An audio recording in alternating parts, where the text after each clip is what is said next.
1988년 하면 어떤 일이 제일 먼저 생각이 납니까?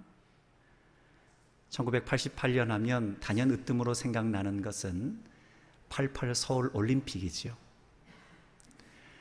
88 서울 올림픽을 생각하면서 그 중에서도 또 하나 떠오르는 것을 생각해 봐라. 그러면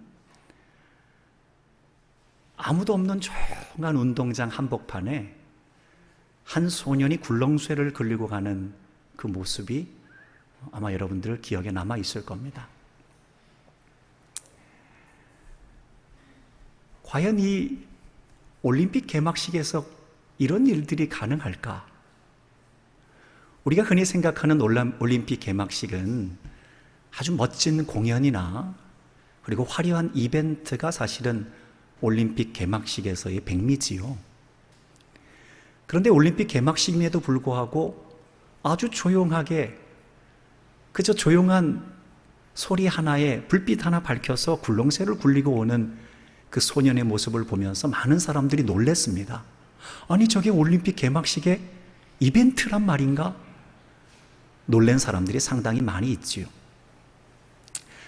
그 당시에 올림픽 개막식을 총감독했었던 이어령 박사는 자신의 책 이어령 80년 역사라는 책에 그때 굴렁쇠 이벤트를 했었던 의도에 대해서 설명을 했습니다. 그가 생각하는 것은 그 당시에 많은 외신들과 외국에 있는 사람들이 한국에 대한 이미지가 별로 좋지 않았다라는 겁니다.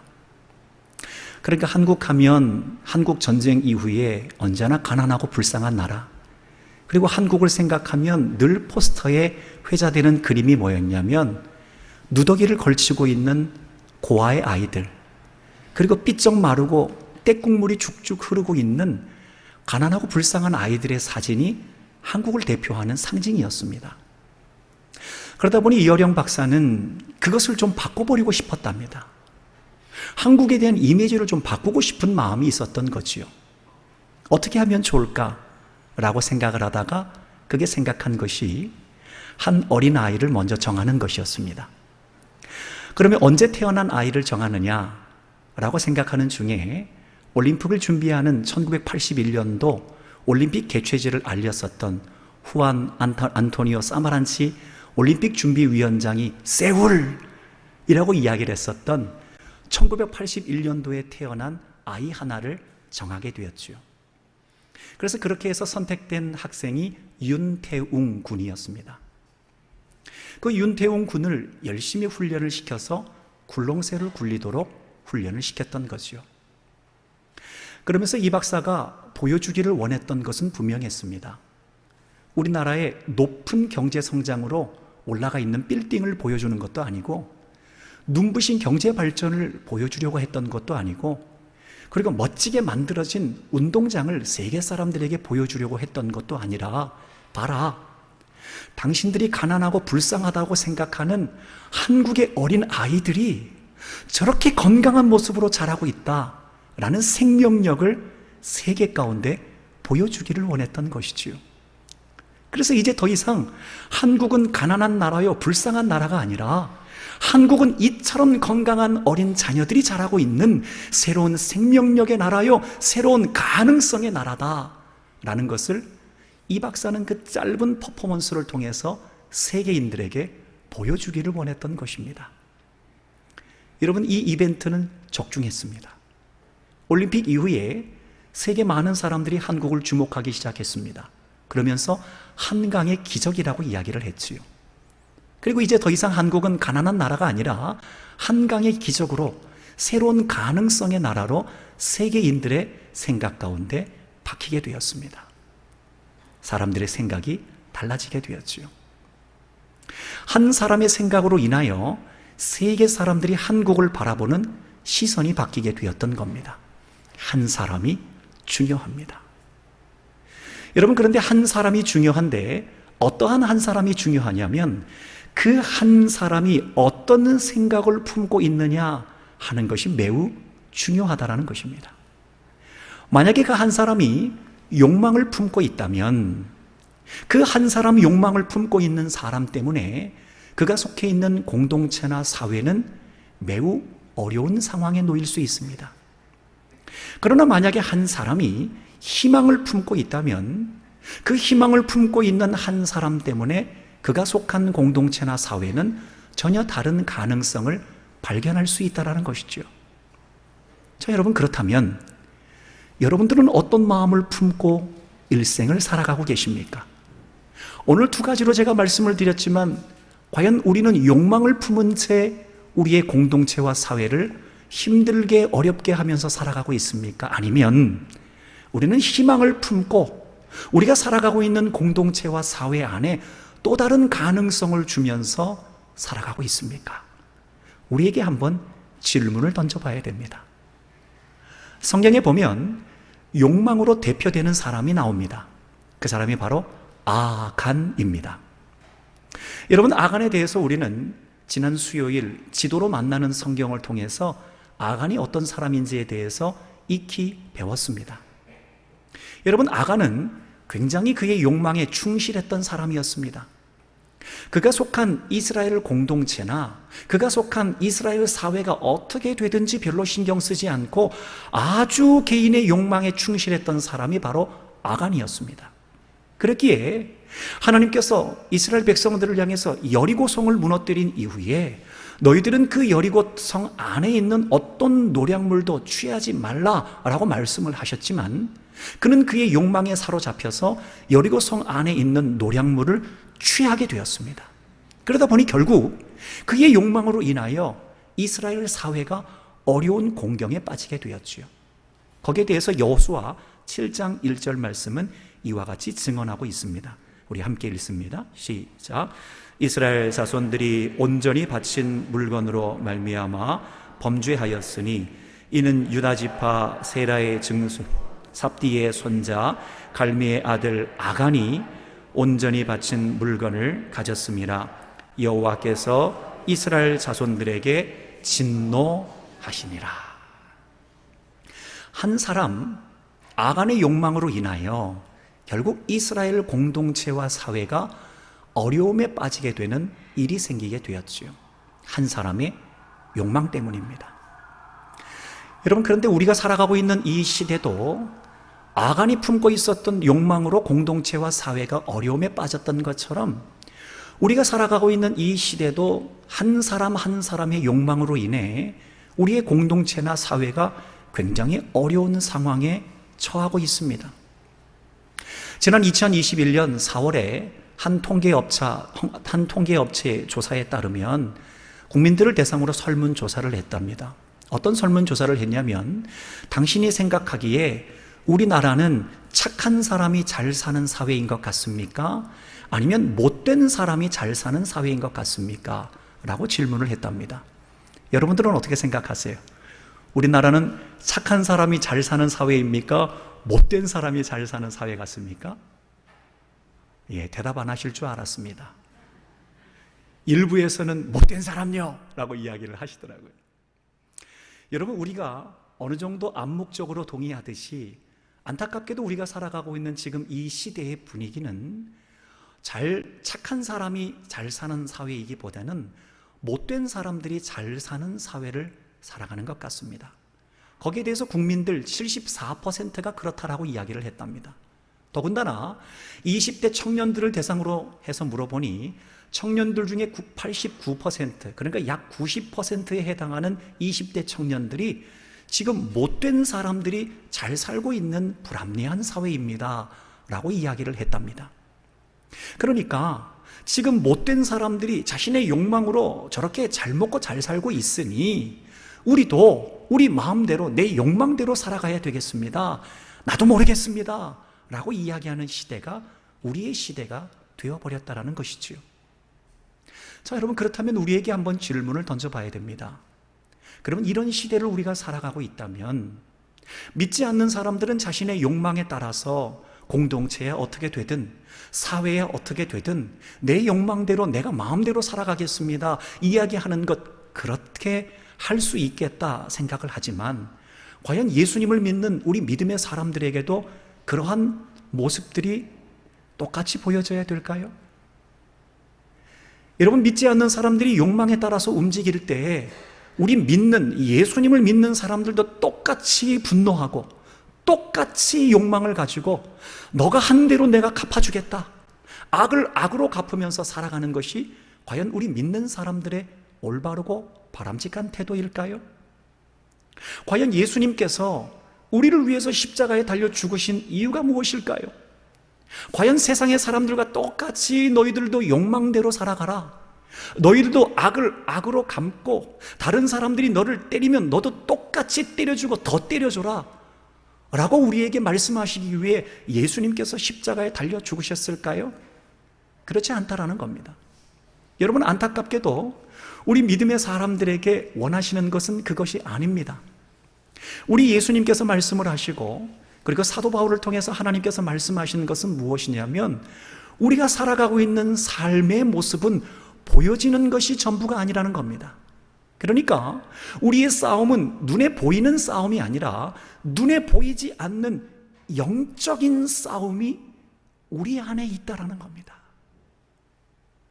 우리의 눈에 보이지 않아서 그것이 아무것도 아닌 것인 것처럼 여겨지는 것이 있으나, 그러나 우리의 눈에 보이지 않는 영적인 싸움이 우리의 삶 가운데 있다라는 겁니다. 그러기에 우리 믿음의 사람들이 똑같이 믿지 않는 사람들과 같이 욕망이 휩쓸려서 자기의 마음을 지키지 못하는 채 살아가지 말고, 할 수만 있으면 우리 주님께서 우리에게 말씀하여 주신 이 복음, 이 믿음을 지키기 위해 애를 쓰는 영적인 싸움을 싸우며 살아가야 된다, 우리 주님께서 우리에게 부탁하고 있다라는 겁니다.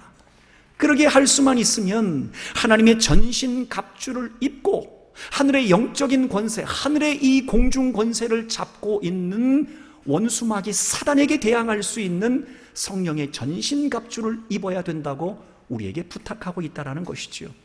사도 바울의 이야기를 들어볼까요? 에베소서 6장 13절의 말씀입니다. 시작.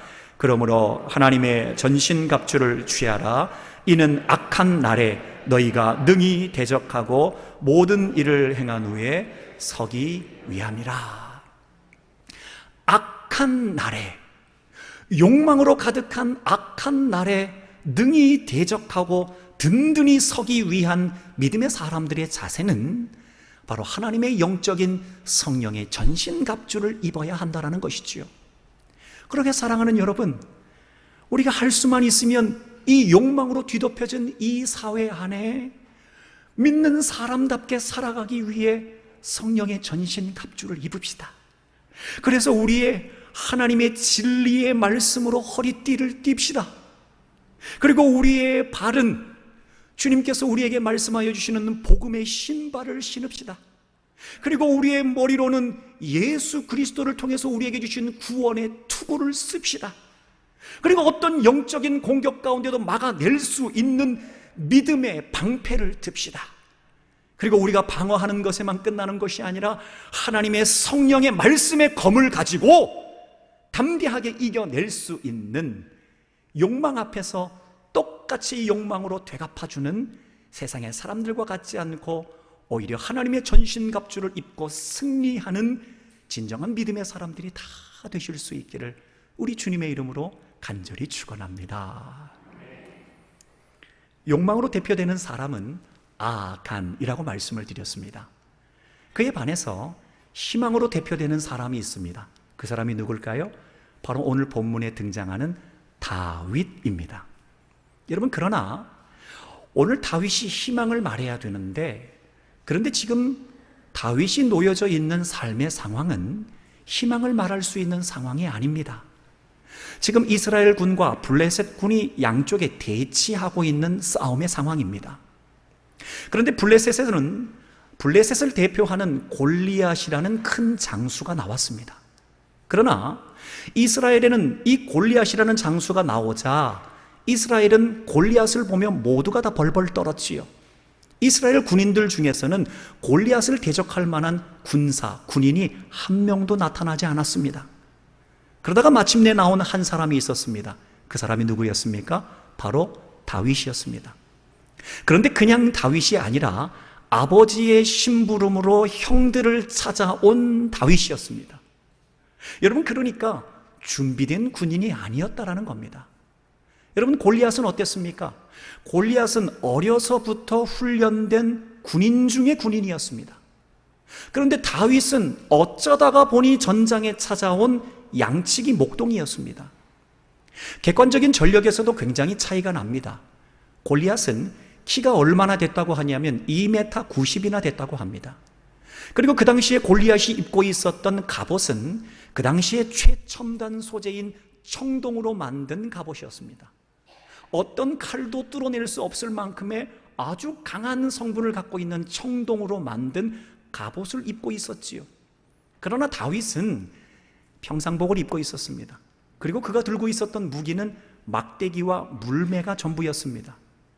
그런데 여러분, 이 싸움에서 다윗이 희망을 말하고 있습니다. 그런데 이 싸움의 결과를 우리가 잘 아는 것처럼 골리앗의 승리로 끝나는 것이 아니라 누구의 승리로 끝났습니까? 다윗의 승리로 끝났습니다. 여러분, 그러면 우리는 물어봐야 됩니다. 아니, 도대체 성경 안에서 도무지 우리가 이해하지 못할 만한 일이 일어났는데 과연 이러한 일들이 일어나게 된 이유가 무엇이냐? 과연 도무지 이해되지 않는 상황 가운데 다윗은 어떻게 희망을 말할 수가 있었는가? 과연 다윗의 희망의 근거는 무엇이었을까요? 두 가지입니다. 첫 번째는 다윗은 그의 삶 가운데 고정관념을 깨뜨려 주시는 하나님을 신뢰했습니다. 뭐를 깨뜨려 주셨다고요? 고정관념을 깨뜨리시는 하나님을 신뢰했습니다. 여러분, 한번 생각을 해보십시오. 설교의 서두로 한번 다시 돌아가 보겠습니다. 여러분, 1988년도 이전에 해외 많은 사람들이 한국에 대해서 불쌍한 나라, 가난한 나라, 고아로 가득한 나라다라는 그 생각이 그들의 고정관념이 쉽게 변화될 수 있었겠습니까? 아니요, 쉽게 변화될 수 있는 게 아니지요. 그들이 한번 가졌던 고정관념은 쉽게 깨뜨릴 수 있는 것이 아니었습니다. 그런데 그들의 고정관념이 깨뜨려지기 시작한 겁니다. 무엇으로 가능했을까요? 우리나라가 세운 멋진 빌딩을 보며 멋진 개막식 공연을 보면서 그들의 고정관념이 깨뜨려졌나요? 그게 아닙니다. 어린 소년이 1분에서 1분 30초 동안에 아주 조용히 굴리고 나왔던 굴렁쇠 공연을 보며 그들의 고정관념들이 서서히 눈 녹듯 녹아지기 시작했던 겁니다.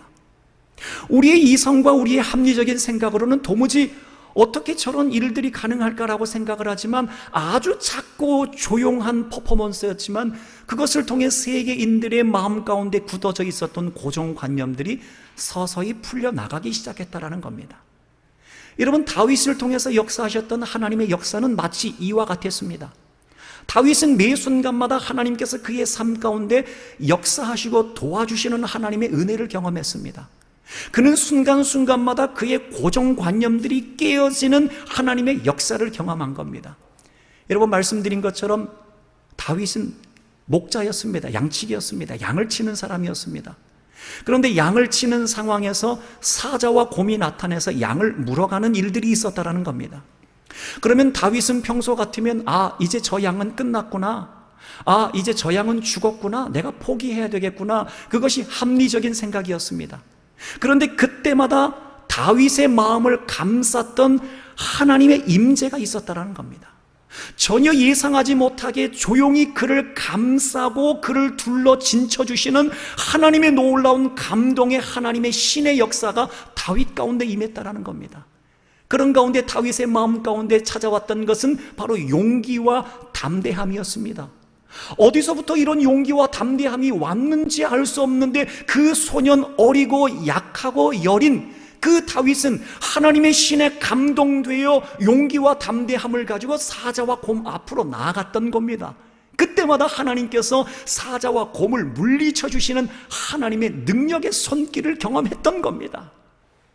그래서 다윗이 알게 되었던 것은 무엇이냐면 이거 내가 하는 게 아니구나, 내가 사자와 곰을 무찌르는 것이 아니라 하나님께서 나에게 주의 신으로 감동케 하여 주셔서 나에게 용기를 주시고 나에게 담대함을 주셔서 마침내 도무지 합리적인 생각으로는 사자와 곰을 쓰러뜨릴 수 없지만 이 사자와 곰을 쓰러뜨릴 수 있는 은혜와 능력으로 나를 보호해 주셨구나, 나를 건져 주셨구나. 순간순간마다 그의 고정관념을 깨뜨려 주시는 하나님의 손길을 그가 경험할 수 있었던 것입니다. 다윗의 고백을 한번 들어볼까요? 본문 37절 전반부의 말씀입니다. 시작. 또 다윗이 이르되 여호와께서 나를 사자의 발톱과 봄의 발톱에서 건져내셨은즉 나를 이 블레셋 사람의 손에서도 건져내시리이다. 아멘. 그러니까 다윗은 이전에 도무지 있을 수도 없는 상황 가운데에서 내 생각의 고정관념을 깨뜨리시며 역사하셨던 하나님이 이번에 이 골리앗이라는 거대한 장수 앞에서도 여지없이 내 고정관념을 깨뜨리시고 나와 함께 있는 사람들의 고정관념을 깨뜨리셔서 하나님께서 놀랍게 역사하여 주실 줄을 믿습니다 라는 믿음의 고백이 다윗에게 있었던 겁니다. 사랑하는 여러분, 우리가 살아가고 있는 삶의 환경들을 바라보면 우리의 생각과 고정관념에 빠져서 절망할 수밖에 없습니다. 아, 이제 안 되겠구나. 아, 이제 힘들겠구나. 우리의 생각과 고정관념에 빠져 있으면요, 우리는 우리의 삶에서 일어나고 있는 어렵고 힘들고 낙심되는 상황 가운데 우리는 합리적인 생각에 도달해서 안 되겠다고 포기하게 됩니다. 그런데 하나님을 믿는 믿음의 사람들에게는요, 하나님께서 은혜를 주십니다. 그러면 은혜를 주셔서 우리의 마음 가운데 깨닫게 하여 주시는 주의 영으로 역사하여 주십니다. 그러면 무엇을 깨닫는지 아세요? 아, 하나님께서 내 이전의 삶 가운데 얼마나 많은 고정관념들을 깨뜨려 주셨던가. 내가 힘들고 어려울 때 내 인생의 고정관념을 깨뜨리셨던 하나님 역사가 있었지. 내 자녀들이 힘들고 어려울 때 우리의 자녀들의 앞길 고정관념을 깨뜨리시기까지 역사하셨던 하나님의 손길이 있었지. 내 건강이 힘들고 모든 사람들이 안 된다 할 때 하나님께서 사람들의 고정관념을 깨뜨리셔서 역사하셨던 하나님의 손길이 있었지 라는 것을 알게 된다는 겁니다. 여러분, 그러면 우리는 그 고정관념을 깨뜨리시는 하나님의 역사를 경험한 이후에 우리는 하나님께 소망을 둘 수 있습니다. 다윗처럼요. 하나님, 이전에도 내 삶의 고정관념을 여지없이 깨뜨리셨던 하나님께서 이번에 이 절망적인 환경과 상황 가운데서도 내 생각의 고정관념, 사람들의 생각의 고정관념을 여지없이 깨뜨려 주실 줄을 믿습니다 하는 믿음의 고백을 할 수 있게 된다는 것이지요. 이렇게 고정관념을 깨뜨리시는 하나님의 은총으로 희망을 노래할 수 있는 저와 여러분이 될 수 있기를 축복합니다. 그리고 다윗이 희망을 발견했었던 근거 두 번째는 그가 막대기를 들고 있었기 때문입니다. 아, 이게 무슨 말이죠? 아니, 막대기를 들고 있었기 때문에 희망을 말할 수 있었다니요? 이해가 좀 안 되지요? 오늘 본문 39절, 40절의 말씀을 함께 읽습니다. 시작. 다윗이 칼을 군복 위에 차고는 익숙하지 못하므로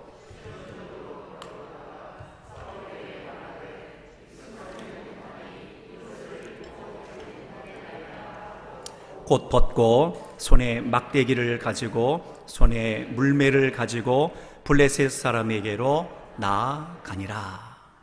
아멘. 여러분, 지금 다윗은 위기 상황입니다. 위기 상황에 그가 입고 가야 되는 것은 갑옷입니다. 그리고 투구를 써야 되고요, 칼을 들고 가는 것이 일반적인 상식입니다. 그런데 그는 그 모든 옷들이 불편하다고 벗어 던졌습니다. 익숙하지 않다고 그것을 다 벗어 던지고 그가 들고 나갔던 것은 막대기와 물매를 들고 나갔습니다. 왜 그렇습니까? 다윗의 표현을 들자면 익숙하지 않아서 그랬던 겁니다. 그러니까 다윗이 익숙한 것은 갑옷을 입고 싸움을 하는 것이 익숙한 게 아니라 갑옷을 입지 않고 막대기와 물매를 들고 나간 것이 그의 삶에 익숙했던 겁니다. 그러니까 그는 막대기와 물매를 들고 나가서 싸울 때 그 막대기와 물매를 통해서 역사하셨던 하나님의 도움을 경험했다라는 것이지요. 그러게 이 막대를 들고 나갔을 때 하나님이 도와주시는 은혜의 경험을 했기에 나는 익숙하지 않은 갑옷은 벗고 익숙한 갑옷인 막대기를 들고 나아가겠습니다 라고 고백을 했던 겁니다. 여러분, 그러기에 다윗이 들었던 막대기는 그냥 막대기가 아니라 신앙의 막대기였습니다. 그러니까 그는 신앙의 막대기를 들 때마다 하나님께서 그를 도와주시는 하나님의 은총을 경험했다라는 것이지요. 여러분, 우리 믿음의 사람들도 우리도 신앙의 막대기를 들 때가 있습니다. 어떤 사람들은 어떠한 일의 마지막에 신앙의 막대기를 듭니다. 정신없이 일을 계획하고 진행하고 땀을 흘리면서 무언가를 준비해서 나아갈 때는 하나님의 도우심을 경험하지 못합니다. 그러다가 모든 되어진 일의 결과를 보면서 하나님 도와주셨구나 라는 것을 알게 됩니다. 정신없이 일을 하는 동안에는 하나님의 섭리와 도우심을 깨닫지 못하고 인정하지 못할지언정 마지막 일의 결과를 보면서 하나님 나를 도와주셔서 이런 좋은 일의 결과에 도달할 수 있었군요 라고 고백하며 감사하게 되는 것이 일의 마지막에 드는 신앙의 막대기입니다. 그러기에 일의 마지막에 드는 신앙의 막대기는 감사의 막대기입니다. 그런데 어떤 분들은 어떤 일을 시작하면서 막대기를 드는 분들이 있습니다. 신앙의 막대기를 드는 분들이 있습니다. 그것은 어떤 일을 계획하고 진행하며 땀을 흘리면서 일을 하려고 하는데 내 힘과 능력으로는 안 되겠다는 한계의 상황을 맞이하게 됩니다. 그럼 우리는 그때 하나님 앞에 기도하게 되지요. 하나님, 내 마음의 소원으로 기도합니다. 이 일이 어려운 일인데 하나님 도와주셔야 되겠습니다. 기도합니다. 그러면 하나님께서는 비록 우리가 우리의 마음의 소원을 가지고 기도하지만 그래도 우리의 인생을 하나님 앞에 맡기며 기도하는 그 기도의 자세, 믿음의 자세를 귀하게 보신다라는 겁니다. 그래서 우리의 마음의 소원이라 할지라도 그 믿음을 귀하게 보셔서 힘들고 어려운 상황 가운데 좌절하지 않게 해주시고요, 낙심하지 않게 해주시고요, 오히려 하나님께서 기도할 때마다 더 좋은 길로 인도하여 주시는 하나님의 섭리의 손길을 경험할 수 있게 된다는 것이지요. 그러기에 일의 시작에 드는 신앙의 막대기는 바로 기도의 막대기입니다. 어떤 사람들은 위기와 어려움 가운데 신앙의 막대기를 드는 사람이 있습니다. 평상시에는 그저 신앙생활을 잘 하다가 아무 문제 없이 살아갑니다. 그렇게 크게 뜨거움도 없이 신앙생활을 할 때도 있습니다. 그런데 위기 상황이 봉착하면 하나님 앞에 간구하지요. 하나님, 지금 내가 당하고 있는 이 위기 상황은 하나님의 손 아래 있는 줄 믿습니다. 하나님, 이건 내 힘으로 안 되겠습니다. 하나님 도와주셔야 됩니다. 이 위기 상황을 견뎌낼 수 있도록 하나님 도와주십시오. 하나님 앞에 내 인생의 모든 주권을 맡기고 하나님의 도우심으로 언제나 나와 함께 하신다라는 임마누엘과 여호와 이레의 고백을 하는 사람들은 그 힘들고 어려운 상황 앞에 하나님께 모든 것을 맡기겠습니다라고 고백을 하며 오히려 하나님을 향한 믿음으로 찬송하게 됩니다. 그게 바로 다윗의 고백이었습니다. 우리 다윗이 찬송하는 목소리를 한번 들어볼까요? 시편 103편 1절의 말씀입니다. 시작. 내 영혼아 여호와를 송축하라. 내 속에 있는 것들아 다 그의 거룩한 이름을 송축하라. 아멘. 여러분, 그러니까 다윗은 그가 희망을 이야기했었던 이유는 그는 이 세 가지 신앙의 막대기를 다 들고 있었던 겁니다. 그는 어떠한 일의 마지막에 감사의 막대기를 들고 하나님, 여기까지 나를 도와주셨습니다. 감사합니다. 어떤 일을 시작할 때에 그는 기도의 막대기를 들었습니다. 하나님, 내 힘으로 안 되겠습니다. 하나님, 나를 도와주셔야 합니다. 그는 위기 상황 가운데 이 모든 위기 상황도 하나님의 손 아래 있습니다. 그러니 내가 걱정하지 않고 오히려 하나님을 찬송하겠습니다 라고 고백하는 찬송의 막대기를 들고 있었다라는 것이지요. 그러게 그가 들고 있었던 감사의 막대기, 기도의 막대기, 찬송의 막대기를 들고 희망을 노래할 수 있었던 것입니다. 사랑하는 여러분, 많은 믿지 않는 사람들은 욕망을 말하고 있습니다. 욕망대로 살아가라고, 저 사람이 한 만큼 갚으라고 이야기를 합니다. 그러나 우리 믿음의 사람들은 그것을 영적인 싸움으로 볼 수 있어야 됩니다. 미혹되지 말아야 됩니다. 그래서 욕망의 사람이 되지 않기 위해 성령의 전신 갑주를 입어야 됩니다. 그리고 이제 우리는 희망의 사람이 돼야 됩니다. 다윗처럼. 다윗이 희망을 말했던 근거가 뭐였습니까?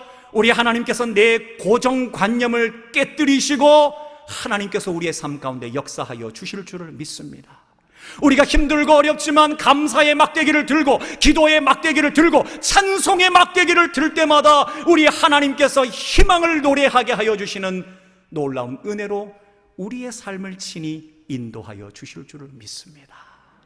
바라기는 저와 여러분이 이 하나님을 신뢰하여 언제나 주님과 함께 동행하며 욕망에 사로잡히는 인생이 아니라 주와 함께 희망을 노래하게 되는 주의 사람들 다 되실 수 있기를 우리 주님의 이름으로 간절히 축원합니다.